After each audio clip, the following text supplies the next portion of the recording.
네, 특집 시장 진단.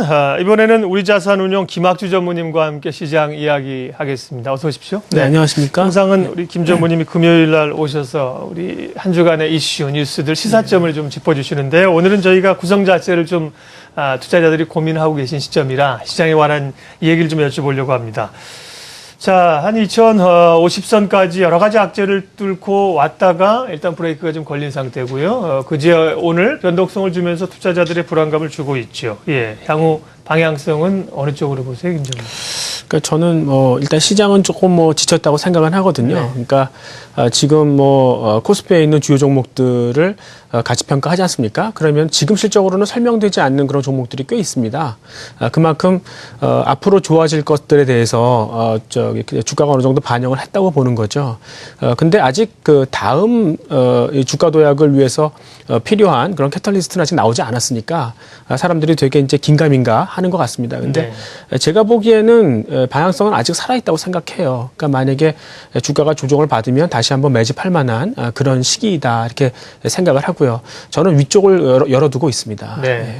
자, 양태원 대표님, 홍선혜 캐스터도 같이 참여해서 우리 시장 이야기를 해주시면 좋겠네요. 양 대표님. 네. 예, 전무님 그 위쪽을 열어놓고 계시다. 그리고 아직 방향성은 유효하다라고 말씀을 하셨는데요.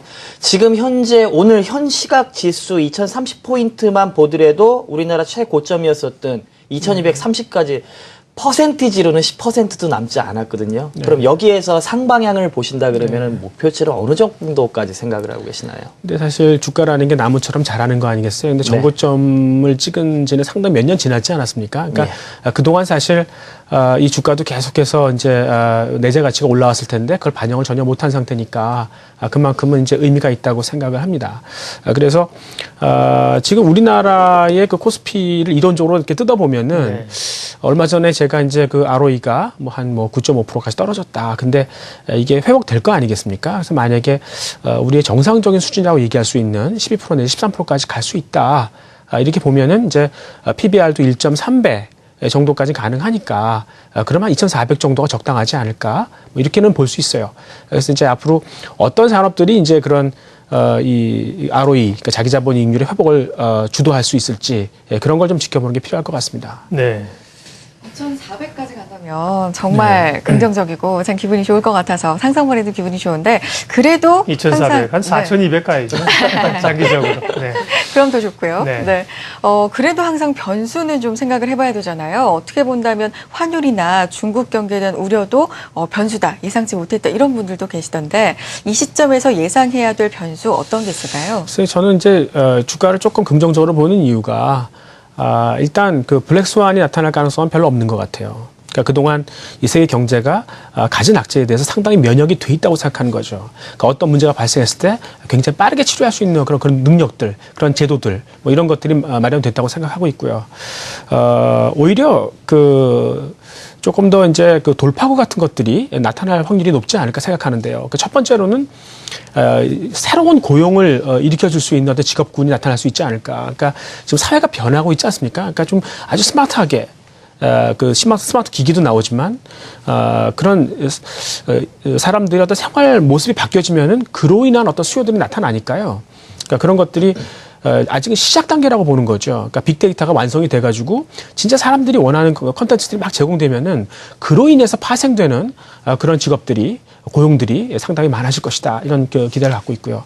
두 번째는 누차 강조한 대로 미국이 빚을 갚기 위해서 에너지를 수출할 수밖에 없어요. 그럼 에너지 가격이 떨어지지 않습니까? 그러면 인플레 부담 없이 세계 경제가 성장할 수 있는 기틀을 마련할 수 있을 것이다.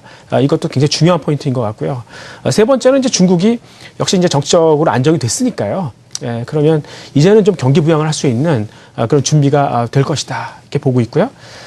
네 번째는 그래도 그동안 이제 좀 많은 과소비를 뒤로 하고 이제 조금 내피부를 했지 않습니까? 그러니까 아주 자연스러운 시클리컬 리바운드라도 좀 있을 수 있다. 대표적인 지역이 유럽이죠. 그래서 자연스럽게 이제 경기가 좀 올라올 수 있는 어떤 그런 기틀이 마련돼 있지 않나. 그런 것들을 그런 호재들이 하나씩 드러나면서 조금 더 이제 주가를 끌어올릴 수 있는 그런 준비가 됐다 보고 있습니다. 네. 그래요. 자, 전반적인 장에 대한 시각을 말씀을 해주셨고요. 평상시에 오셨을 때도 이제 산업 구조나 섹터 얘기, 우리가 이제 환경 변화 얘기를 많이 하지 않습니까? 그래서 홍선혜 씨가 아까 얘기한 것처럼 우리가 코스피가 2,400간들, 제가 뭐 얘기했지만 4,200간들 사실 다 행복하고 다 오르는 국면은 아니에요. 결국 이제 시장을 주도하는 섹터들이 있다는 얘기죠. 그래서 주요 섹터에 관한 시각들을 좀 짧게 좀 이렇게 들어보고 좀 가겠습니다. 먼저 아까 이제 뭐 스마트 기기들 이런 것도 얘기했지만 그런 것들 역시 끌고 있는 게 이제 IT 쪽 아니겠습니까? IT 산업은 여전히 부침은 있겠지만 긍정적으로 보시는 편인가요? 예, 근데 IT는 사실 지금의 이익이 네. 가장 좋은 그 정점 그 부분에 있지 않겠습니까? 그러니까 앞으로 조금 이제 성장성은 좀 떨어질 수 있다고 생각하는 거죠. 그래서 지난번에도 조금 말씀을 드렸는데, 이제는, 이 IT 기기라는 게 스마트폰, 이건 피처폰하고 달리 굉장히 쉽게 이제 일반화, 그러니까 커머터타이즈가 되는 거죠. 그러니까 차별화할 수 있는 게 별로 없어요. 근데 뭐 갖고 차별화할 수 있냐면 결국은 이제 주로 소프트웨어거든요. 근데 우리나라는 글쎄요, 그 이공계 이 학생들, 이공계 기피 현상 뭐 이런 것 때문에 사실 그런 운영 체계라든가 이런 이해력이 많이 떨어지는 것 같아요. 그래서 앞으로의 싸움은 조금 좀 밀리지 않을까. 그래서 조금 이제 중국의 어떤 그 득세 뭐 이런 걸 감안한다 그러면은 네. 좀 저는 IT는 이제 픽아웃을 한다. 그래서 IT는 차라리 차익 실현하고 싶은 마음이 좀 있습니다. 예. 네. 자동차 쪽은 어떻습니까? 자동차는 현대차가 아직도 뭐 이익이 좀 줄었다 이런 얘기도 있습니다만은 시세를 차트를 보면 상당히 살아있는 그런 느낌을 좀 보는데요. IT가 이 자동차가 다시 좀 등극할, 추가적으로 상승할 가능성은 얼마나 보세요? 글쎄요, 자동차는 굉장히 서서히 이제 성장하고 있는데요. 네. 그러니까 재미가 별로 없죠. 지금 증시는 좀 비슷한 것 같긴 한데 앞으로 이 자동차의 어떤 그런 패러다임이 어떻게 변하는지가 되게 중요할 것 같아요. 네. 근데 일단 역시 아시아 쪽에서 이 자동차의 수요가 아직 죽지 않았고요. 거기서 이제 잘할 수 있기 때문에 자동차는 아주 그냥 화끈한 그런 성장을 보이지 못하겠지만 그래도 이런 신흥시장을 바탕으로 한 성장세는 유지가 된다고 보고 있거든요. 그리고 만약에 이제 IT가 자동차에 접목되는 게 구체화되면은 그럼 한번 그때 좀 스파크를 할 수 있을 것 같고요. 그래서 자동차는 적정 내재 가치를 계산을 해보고요. 그래서 나는 현대차 같은 경우는 한 주가가 22만 원 근처로 오면 편하게 살 수 있는 그런 종목이 아닌가. 네. 그래서 계속 매집하는 게 맞을 것 같습니다. 네. 예. 부님 아까 말씀하셨던 부분은 방향에 대한 부분이 상방향에 대해서 말씀을 해주셨습니다. 네. 근데 우리나라 종합주가지수는 이 시가총액 방식이잖아요.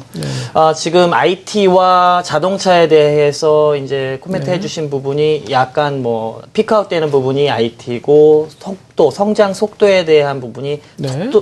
약간 조절은 있겠지만은 약간 둔화되면서 속도 조절할 수 있다라는 부분이 자동차인데 요 두 업종의 시가총액이 거의 운수장비와 IT가 40% 정도 차지를 합니다. 네. 그러면은 이 종목들의 추가적인 상승이 기반이 되지 않는다 그러면은 상방에 대한 부분도 좀 열어놓기가 힘들지 않을 것 같은데 그러면은 혹시 후발주라든지 이쪽에서 좀 받아줄 만한 쪽으로 생각을 하고 계시는 건지 좀 여쭤보고 싶네요. 정답을 다 말하셨네요. 그러니까 지금 가장 중요한 게 뭐겠어요? 그러니까 결국 산업의 구도가 약간 좀 바뀌거든요. 그러니까 지금 지난번에 찌그러졌던 게 펴진다. 그런 것들이 화학이나 정유나 이제 철강이나 어떤 산업재다. 근데 그게 추세적으로 가지 못하잖아요. 이게 IT나 자동차를 받지 못할 거 아니겠어요. 그죠? 네. 근데 앞으로 이제 그런 것들을 대체할 만한 그런 산업이 뭐냐가 이제 가장 중요한 질문이죠. 그러니까 거기서 이제 해답이 있는데요. 그러니까 저는 사실 그런 인터넷 포털이라든가 그다음에 이제 제약 바이오라든가 이런 것들이 우리나라를 짊어지는, 그러니까 아마 한국을 대표하는 기업들도 좀 바뀔 수 있을 것 같아요. 삼성전자가 아니라 네이버가 될 수도 있을 것 같아요. 그래서 지금은 이제 시작이거든요. 그러니까 앞으로 굉장히 많은 스토리가 그쪽에서 나올 거예요. 전자 상거래라든가 이런 거에서 이제 그 안에서 이 콜 컴피턴시, 그러니까 핵심 경쟁력을 갖고 있는 게 뭔지 그런 업체들을 꾸준히 매입하는 게 정말 돈을 버는 일이라고 생각합니다. 예. 자, 오늘은 이제 시장 이야기, 시장의 주요 변수와 함께 섹터 얘기도 했고요. 전망 얘기했는데 글쎄요. 9월 이제 10월도 벌써 어느덧 마무리 단계에 접어들고 올해는 2개월 정도를 남겨둔 상황입니다. 지금 조금 조정기에서 어떤 전략을 취하면서 연말까지 좀 포트폴리오를 잘 구성해 갈까요? 전략 좀 부탁드리겠습니다. 글쎄요.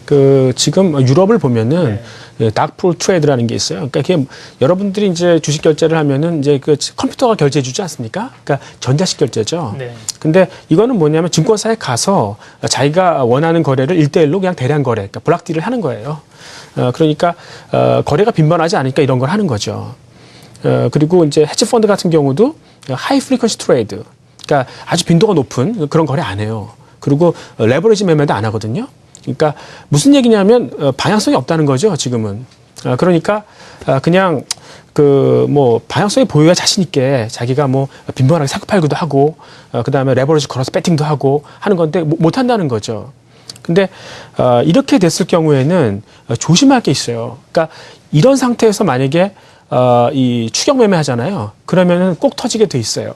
그러니까 이 성경이 말하는 죄가 사회에서 말하는 죄가 다르지 않습니까? 네. 증세에서 말하는 죄는 뭐 같아요? 고점 매수? 그러니까 늦다는 거죠. 네. 남보다 늦다는 게 결국 죄고 그만큼 이제 깨지게 돼 있는 거죠. 근데 추세가 없는 상태에서 오르는 걸 사고 빠지는 걸 파는 이런 따라가는 매매를 하지 않습니까? 반드시 터지게 돼 있는 거죠. 그러니까 지금 좋은 투자 전략은 자기가 나름대로 그러니까 내 자가치 분석이 되게 중요해요. 그래서 자기가 마음속으로 내가 매수 가격, 매도 가격 정해놓고 그거를 꾸준히 지켜야만 남들보다 늦지 않을 수가 있다는 거죠. 그러니까 그게 가장 중요할 것 같습니다. 네.